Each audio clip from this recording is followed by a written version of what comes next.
Hi friends, நம்ம முதலமைச்சர் விஜய் அவர்களோட வாழ்க்கையில பார்த்தீங்கன்னா, இப்ப எல்லாமே நல்லதா நடந்துட்டு தான் இருக்கு. அவரு பக்கம் கடவுள் இருக்காருன்னே சொல்லலாம். அப்படி என்ன சந்தோஷமான நியூஸ்ன்னு பார்த்தீங்கன்னா, நம்ம எல்லாம் எதிர்பார்த்திருந்த மாரியே சங்கீதா அவர்கள் வந்து வாபஸ் வாங்கிட்டாங்க. அதுக்கப்புறம் பார்த்தீங்கன்னா, அவங்க பொண்ணு மட்டும் தான் இன்னும் பார்க்காம இருந்தாங்கன்னு சொல்லிட்டு எல்லாருமே ஃபீல் பண்ணியிருந்தாங்க. ஏன்னா ஜேசன் சஞ்சய் அவர்களையுமே மீட் பண்ணியிருப்பாரு. பொண்ணு மட்டும் தான் லண்டன்ல இருக்காங்க.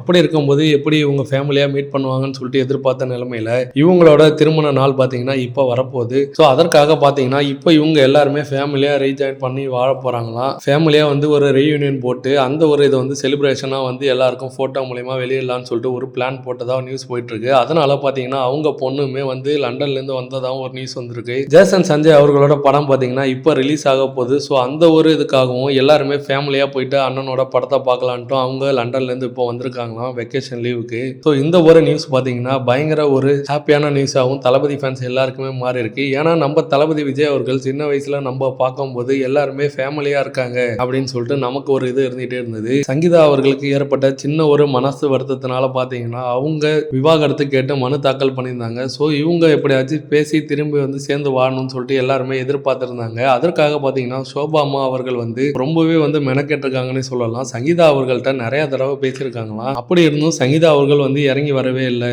சோபா அம்மா சொல்லும் போதுமே என்ன சொல்லியிருந்தாங்கன்னா, சங்கீதா அவர்கள் ஏதோ ஒரு இதுல சொல்லியிருக்காங்க, ஆனா விஜய்க்கு விவாகரத்து தரத்துக்கு விருப்பமே இல்லை. சங்கீதா எத்தனை தடவை கேட்டாலுமே முடியாதுன்ற ஒரே முடிவுல தான் விஜய் இருந்தாருன்ற மாதிரி சொல்லியிருந்தாங்க. இப்போ சங்கீதா அவர்கள் ஜூலை மாசம் விவாகரத்துக்கு ஆஜராவாங்கன்னு எதிர்பார்த்த போது வீடியோ கால்ல தான் வரேன்னு சொல்லிட்டு வந்திருக்காங்க. அதனால பாத்தீங்கன்னா ஆகஸ்ட் மந்த் தள்ளி வச்சுட்டாங்க. ஸோ ஆகஸ்ட்ல நேர்ல எல்லாம் கோர்ட்டுக்கு வருவாங்கன்னு சொல்லிட்டு எதிர்பார்த்திருந்த நிலைமையில ஆகஸ்ட்லயுமே நேர்ல வரல. ஆகஸ்ட்லயும் பாத்தீங்கன்னா சங்கீதா அவர்கள் வீடியோ கால்ல தான் வந்து அட்டன் ஆயிருக்காங்க. இந்த ஒரு ஜூலை டு ஆகஸ்டுக்குள்ள பாத்தீங்கன்னா சங்கீதா அவர்கள் மனசை ரொம்பவே பேசி மாத்திட்டாங்களாம். அதனால சங்கீதா அவர்களுமே கேஸை நான் வாபஸ் வாங்கிக்கிறேன், என் கணவர் மேல வந்து நான் சந்தேகப்பட்டுட்டேன் அப்படின்ற மாதிரி ஷேர் பண்ணியிருக்காங்க. ஸோ இதை பார்த்தீங்கன்னா தளபதி ஃபேமிலி மட்டும் இல்லாமல் தளபதி ரசிகர்கள் எல்லாருமே வந்து கொண்டாடிட்டு இருக்காங்க. ஏன்னா கஷ்டப்பட்ட காலத்திலேருந்து விஜய் அவர்கள் கூட சங்கீதா அவர்கள் இருந்திருக்காங்க. இப்போ பார்த்தீங்கன்னா முதலமைச்சர் ஆனதும் எல்லாருமே விஜய் அவர்களை விமர்சனம் பண்றது இந்த ஒரு விஷயம் மட்டும்தான். இதுக்குமே பார்த்தீங்கன்னா இப்போ ஒரு முற்றுப்புள்ளி வச்சுட்டாங்க. ஸோ எல்லாரும் வந்து அடுத்து பையன் பொண்ணெல்லாம் தனியாக விட்டாங்களேன்னு இருந்தாங்க. இப்போ பையன் பொண்ணு கூட சேர்ந்து ஏதாச்சும் போட்டோ வந்ததுன்னா அது பயங்கரமான பதிலடியாகவும் இருக்கும். ஸோ வெயிட் பண்ணி பார்க்கலாம். இந்த ஒரு நியூஸ் உண்மையா இருக்கும்னு சொல்லிட்டு எல்லாருமே வேண்டிட்டு இருக்காங்க. ஸோ இதை பத்தி நீங்க என்ன நினைக்கிறீங்கன்னு உங்க ஒப்பீனியனை கமெண்ட் பாக்ஸ்ல கமெண்ட் பண்ணுங்க. இதே போல ஆட்டான ட்ரெண்டிங்கான அப்டேட்டுக்கு நம்ம சேனலை ஃபாலோ பண்ணி வச்சுக்கோங்க. தேங்க்யூ.